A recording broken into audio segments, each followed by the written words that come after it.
I just wanted to talk about, the Truth Social posts from Trump, just really quick.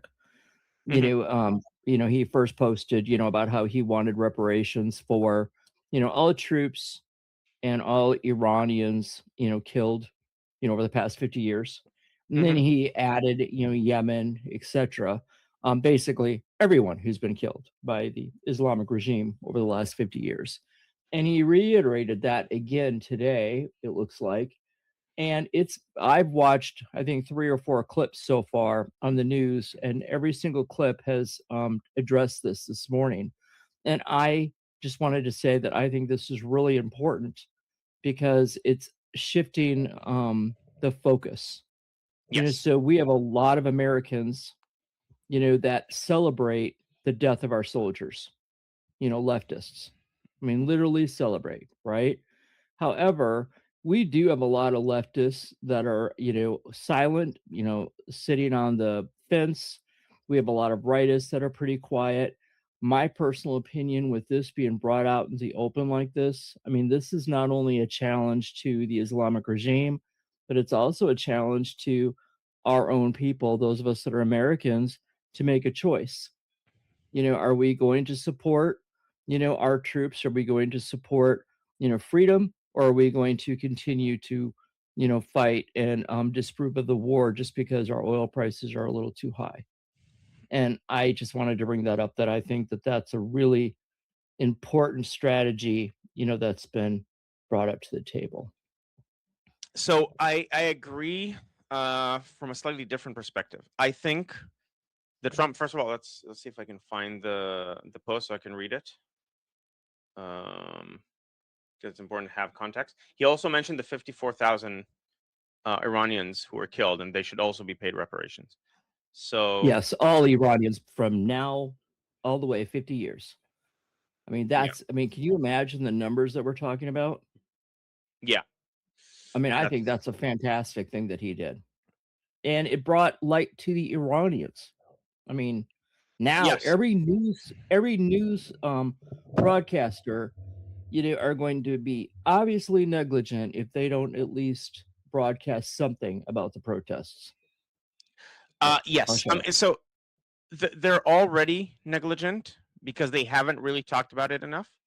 But Trump is a master, and he did this in 2016. This is something I learned to notice by Scott Adams, um, who is like was among other things. So he's the Dilbert cartoon maker. He had a podcast, Coffee with Scott Adams, and among other things, he is an expert in persuasion.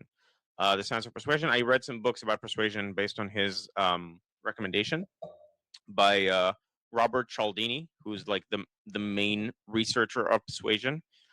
So if you're interested, the books are called Persuasion and Persuasion. Those are the one is Persuasion, the other is Persuasion, both by Robert Cialdini. I'll post his name in the comments. Um, if you're ever interested in learning about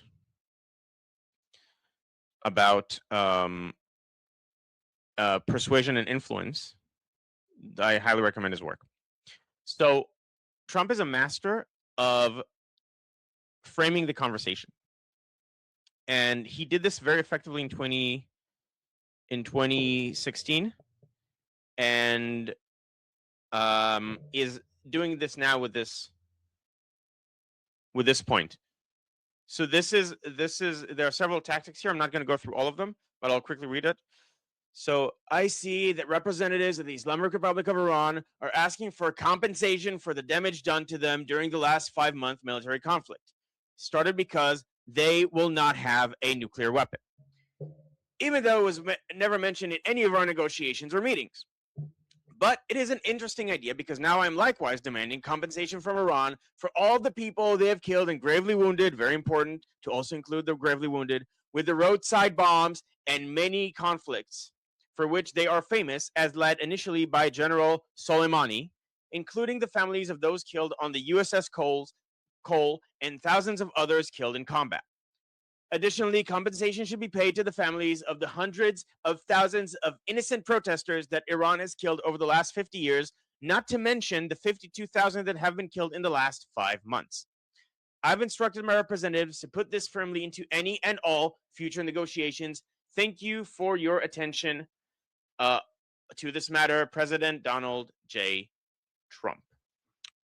Okay. So this is shifting the focus. There are several techniques here. I'll briefly talk about one, which is thinking past the sale. So the point of this is like Iran is not going to get reparations, but he's not just saying Iran's not going to get reparations. He's saying we should get reparations for all of this stuff. And then the way the conversation is then framed, if you're reading this, you're thinking you don't. The main claim here is that we should get reparations for X. And when someone phrases something this way, it makes you just take X for granted. So you're not even going to argue in your own mind about whether it's true that, and by the way, it is all true, but persuasion-wise, you have to make people believe that it's true. So I'm not saying this is not true. It's just that by framing it this way, Trump is making you not even question it. Because if he just made the statement that Iran has done this, Iran has done that, and so on, then people like would more readily delve into it. Like, well, did they kill the people on USS Cole? Are they responsible? And so on.